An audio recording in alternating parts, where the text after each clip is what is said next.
Polling రోజున పల్నాడు జిల్లా రెంటచింతల మండలం పాల్వాయి గేట్ పోలింగ్ కేంద్రానికి నేను వెళ్లలేదు. ఈవీఎంను పగలగొట్టలేదు. నంబూరి శేషగిరిరావు ఎవరో నాకు తెలియదు.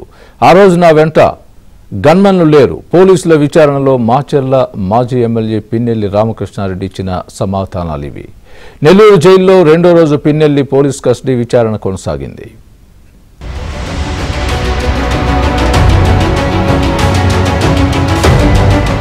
పల్నాడు జిల్లా మాచర్ల మాజీ ఎమ్మెల్యే పిన్నెల్లి రామకృష్ణారెడ్డికి పోలీసు కస్టడీ విచారణ కొనసాగుతోంది. నెల్లూరు జిల్లాలో పిన్నెల్లి రామకృష్ణారెడ్డిని పల్నాడు జిల్లా పోలీసులు తొలి రోజు విచారించారు. విచారణకు పిన్నెల్లి రామకృష్ణారెడ్డి సరిగా సహకరించలేదని తెలుస్తోంది.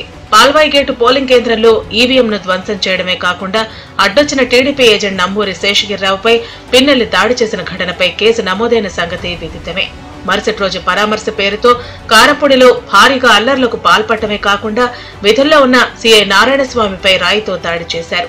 ఈ ఉదంతంపై మరో కేసు నమోదైంది. ఈ కేసులకు సంబంధించి నెల్లూరు జైలులో ఉన్న రామకృష్ణారెడ్డి నుంచి మరింత సమాచారం రాబట్టేందుకు కోర్టు అనుమతితో పల్నాడు పోలీసులు నెల్లూరు జైలుకు వెళ్లి విచారణ చేపట్టారు.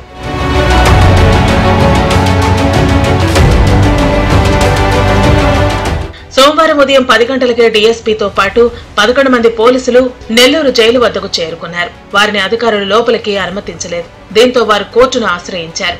మధ్యాహ్నం 3 గంటలకు కోర్టు నుంచి ఆదేశాలు రావడంతో 7గురిని జైలు లోపలికి అనుమతించారు.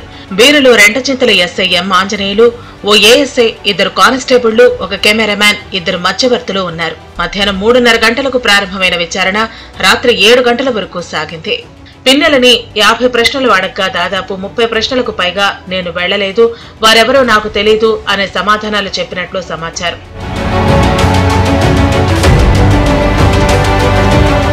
తొలి రోజు విచారణ పూర్తి చేసిన పల్నాడు పోలీసులు రెండో రోజు కూడా విచారించారు. పోలింగ్ అనంతరం కారంపొడిలో అల్లర్లు, సీఐ నారాయణస్వామిపై దాడికి సంబంధించి పిన్నెలని ప్రశ్నించారు. పిన్నెలి సహకరిస్తే అనేక ప్రశ్నలకు సమాధానాలు వస్తాయని ఎదురు చూస్తున్నారు.